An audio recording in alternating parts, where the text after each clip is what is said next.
거리를 지나다니다 보면은 우리는 참 많은 사람들을 만나게 됩니다. 한 번도 본 적 없는 사람들이지만 우리는 그 사람들을 마주하면서 어떤 사람인지, 무슨 일을 하는 사람인지 짐작이 되는 경우들이 있습니다. 그 사람이 만일 군복을 입고 있다면 군인일 것이다 생각할 것이고요. 간호복을 입고 있다면 간호사라, 교복을 입고 있다면 학생일 것이라 우리는 그렇게 생각할 수 있을 것입니다. 제사장들도 마찬가지였죠. 제사장들은 특별히 일반 백성들과는 다른 특별한 옷을 입었고요. 그 중에서도 대제사장은 더 다른 모습으로 다른 의복을 입고 있었으므로 그 사람이 어떤 일을 하는 사람인가를 분명히 알 수 있게 됩니다. 오늘 출애굽기 39장에서는 제사장들이 입는 그 옷을 만드는 과정들이 잘 소개되어 있습니다. 어제에 이어서 오늘 본문은 에봇 받침과 그 옷에 부착하는 장식물들, 또 에봇 안으로 입는 속옷과 속바지, 마지막으로 머리에 쓰는 관과 관에 부착하는 금패를 고정할 띠에 대한 제조 방법이 잘 소개되어 있습니다. 이제 좀 그림을 보시면서 상세하게 설명을 좀 드리도록 하죠. 첫 번째는 22절부터 26절까지에 나와서 소개가 되고 있는 에봇 받침에 대한 이야기입니다. 에봇 받침은 에봇 받침 기노시라고 표현되어 있는데 에봇 안쪽에 받쳐 있는 옷이라고 해서 에봇 받침이다라고 표현을 하고 있습니다. 이것은 파란색으로 직조가 되어 있는데요. 그림을 보시는 것처럼 에봇 안쪽에 파란색 천으로 되어 있는 것이 22절부터 이야기하고 있는 에봇 받침이 되겠습니다. 그리고 그 목 부분을 보시면 이제 제사장이 구멍을 통해서 머리를 넣는데 이것은 단추를 통해서 입는 것이 아니라 천을 통째에서 목 부분을 파서 머리를 집어넣는 통으로 되어 있는 형식이었습니다. 그러다 보니까 이 옷을 입고 벗고 하다 보면은 이 목 부분이 금방 헤어지기 때문에 깃을 짜서 튼튼하게 옷을 만드는 것을 볼 수 있게 됩니다. 그림을 넘겨주십시오. 그리고 세 번째는 24절부터 소개되어 있는 24절에 옷 가장자리라고 표현이 되어 있는데요. 이 옷 가장자리는 이 에봇 받침의 가장 밑부분을 가리키고 있습니다. 이 부분에 청색, 자색, 홍색 실과 가는 배실로 석류 열매 모양을 만들어서 이렇게 수놓아 달았다고 이야기하죠. 그리고 그 일정한 간격을 통해서 순금 방울들을 교대로 부착하는 것을 소개하고 있습니다. 그래서 밑단에 보시면 석류 모양의 열매 모양 그리고 순금 방울들이 교차되어서 에봇의 제일 밑부분에 둘러서 만들어져 있는 모습을 확인할 수 있습니다. 그리고 27절 말씀에는 속옷이 등장을 하게 되는데 이 속옷은 파란색, 저 에봇 받침 안쪽에 입는 옷이에요. 그러니까 하얀색 옷이죠. 그러니까 우리가 현대인들이 말하는 속옷이라는 개념과 이 제사장이 입었던 이 속옷은 전혀 개념이 다른 것이기 때문에 우리가 속옷이라기보다는 예복이라고 생각하면은 틀림없을 것 같습니다. 그리고 28절에는 속바지가 소개되어 있는데요. 모든 제사장들은 자신의 복장 안쪽에 갇혀 입는 이 속바지를 생각하시면 됩니다. 그들이 제단에 올라갈 때나 혹은 내송소에 입장할 때에 하체를 가리기 위한 수단으로 이 속바지를 모두 입게 되었습니다. 이 속옷과 또 속바지는 모두 배실로 직조하여 만들게 됩니다.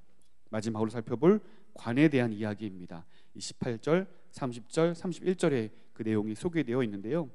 제사장이 머리에 쓰는 이 관은 세마포로 직조가 되어 있습니다. 그리고 관 위로 이마에 순금으로 만든 패를 부착해야 하는데 그 패를 고정하기 위해서 파란색 천으로 된 끈으로 고정하게 됩니다.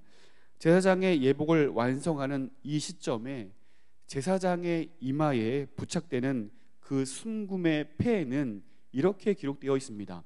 여호와께 성결이라는 말로 그 순금의 이 패에 부착되었고 새겨져 있습니다. 자, 그동안 우리가 이 성막에 대한 말씀들을 쭉 묵상해 봤는데요. 우리는 한 가지 중요한 원리를 살펴볼 수 있었습니다.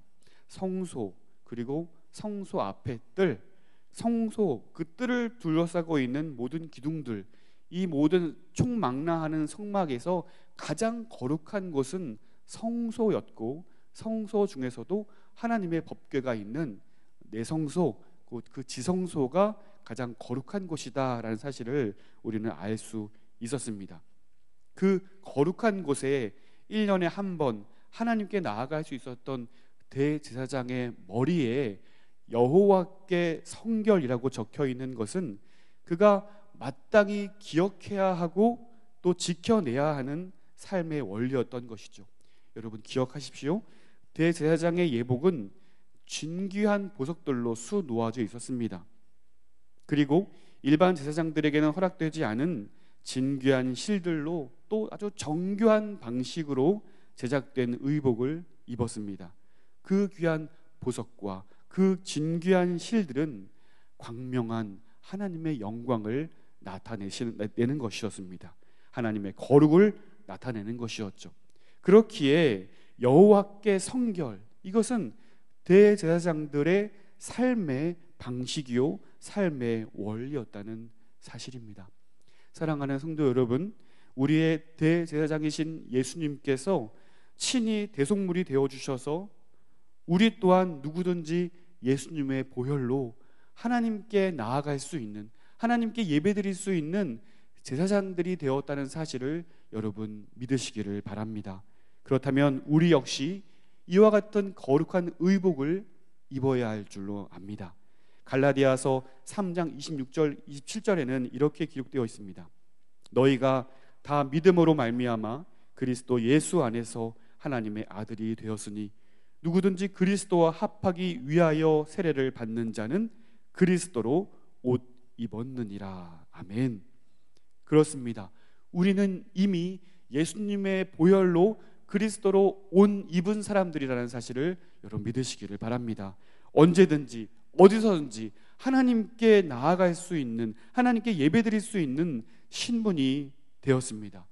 대제사장의 그 의복이 진귀한 보석들로 빛나는 것처럼 하나님의 영광을 밝히 드러내는 영광스러운 삶을 살아내는 것, 이스라엘이 즐거이 헌신하여 성막을 짓는데 최선을 다했던 것처럼 거룩한 삶을 위해 우리의 시간과 우리의 재물과 우리의 재능과 우리의 건강을 하나님께 즐거이 드리는 것, 이와 같은 삶이 그리스도로 옷 입은 저와 여러분들의 삶이 되어야 한다는 것입니다.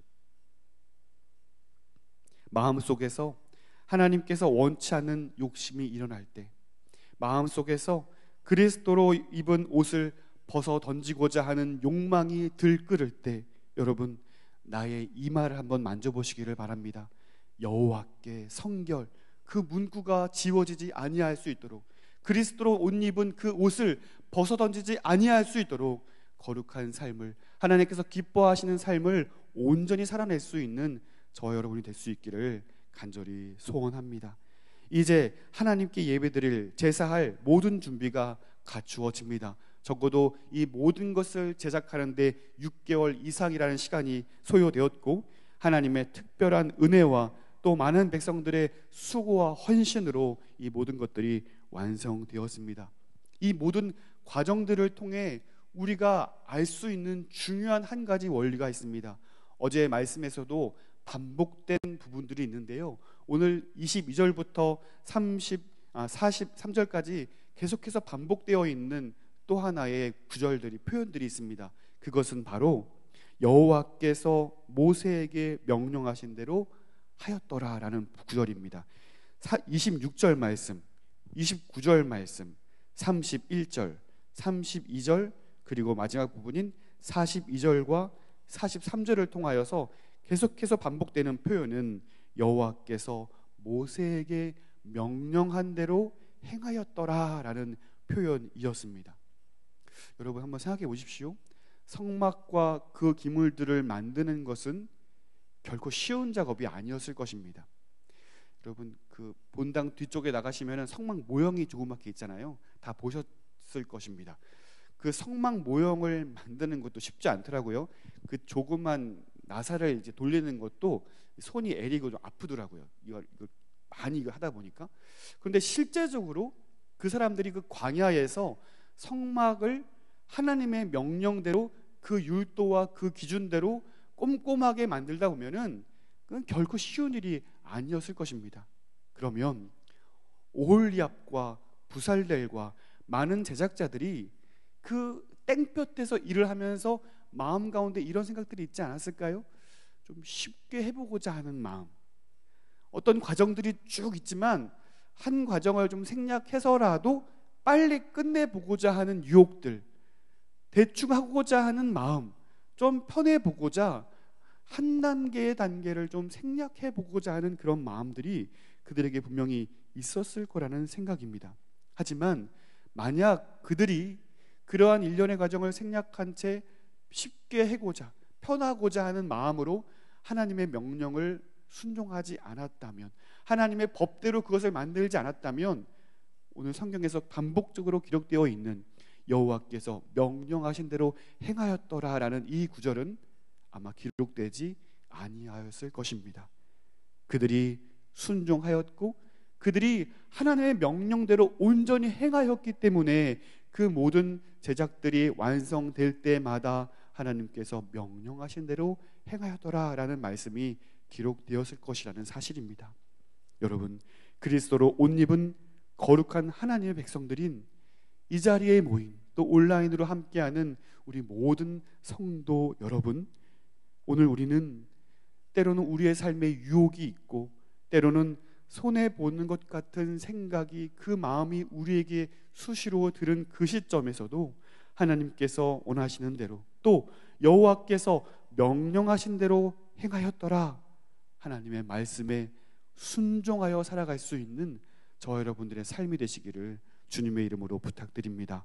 나의 욕심을 밀어내고 세상과 타협하지 않고 좁은 길이 아닌 넓은 길로 가고자 하는 유혹이 들 때마다 그 모든 것들을 끊어내고 오직 하나님의 뜻대로, 하나님께서 기뻐하시는 대로 오늘 성막 제작자들과 같이 하나님의 명령에 순종하여 살아가고자 하는 저와 여러분들이 될 수 있기를 온전히 바랍니다. 오늘 하루를 마무리하면서 하루의 일과들을 한번 떠올려 보았으면 좋겠어요. 그래서 오늘 성경에 기록된 대로 하나님, 오늘 하루 하나님의 명령대로, 하나님께서 기뻐하시는 대로 제가 행하였습니다 라고 고백할 수 있는 여러분, 오늘 우리 귀한 복된 하루가 되시기를 주님의 이름으로 소원합니다.